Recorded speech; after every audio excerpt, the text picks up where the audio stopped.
वाराणसी काशी प्रवास के दौरान स्वामी निश्चलानंद सरस्वती जी ने कहा कि काशी प्रवास के दौरान दर्शन संगोष्ठी एवं दीक्षा का कार्यक्रम किया जा रहा है, जिसमें हिंदू राष्ट्र संगोष्ठी का भी आयोजन किया जाएगा। स्वामी जी ने बताया कि भारत हिंदू राष्ट्र की तरफ से अग्रेसित हो रहा है और बहुत ही जल्द भारत एक हिंदू राष्ट्र घोषित होगा।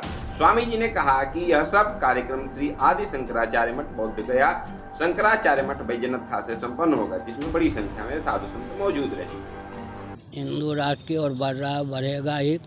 सबके पूर्वज सनातनी वैदिक आर्य हिंदू थे। मोहम्मद साहब के पूर्वज कौन थे, ईसा मसीह के पूर्वज कौन थे। वेदादि शास्त्र सम्मत जो हिंदुओं का सिद्धांत है, इस रॉकेट, कंप्यूटर, एटम, मोबाइल के युग में भी न केवल दार्शनिक अपितु वैज्ञानिक और व्यावहारिक धरातल पर भी सर्वोत्कृष्ट है। सनातन हिंदुओं का वेदादि शास्त्र सम्मत भोजन, वस्त्र, आवास, शिक्षा, स्वास्थ्य, यातायात, उत्सव, त्यौहार, रक्षा, सेवा, न्याय, विवाह का प्रकल्प सर्वोत्कृष्ट है।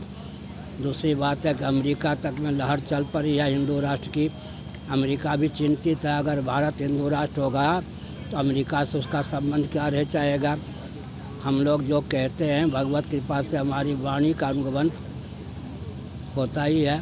हम ऐसा कोई वाक्य बोलते नहीं जिसका अनुगमन ना हो। प्रकृति भगवान की शक्ति और दूती है। प्रकृति की शक्ति के रूप में आकाश, वायु, तेज, जल, पृथ्वी है। इससे हिंदुत्व की लहर चल ही रही है।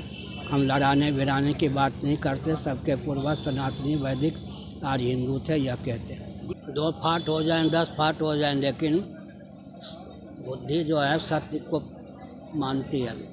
तत्व पक्षपातो ही स्वभावो धियाम। बुद्धि का स्वभाव है, जीव का स्वभाव है सत्य का अनुगमन करना।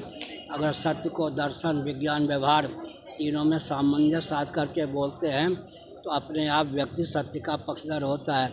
अमेरिका अयोध्या में जो कुछ हुआ वो महत्वाकांक्षा के वशीभूत होकर हुआ, सनातन मर्यादा का त्याग करके हुआ।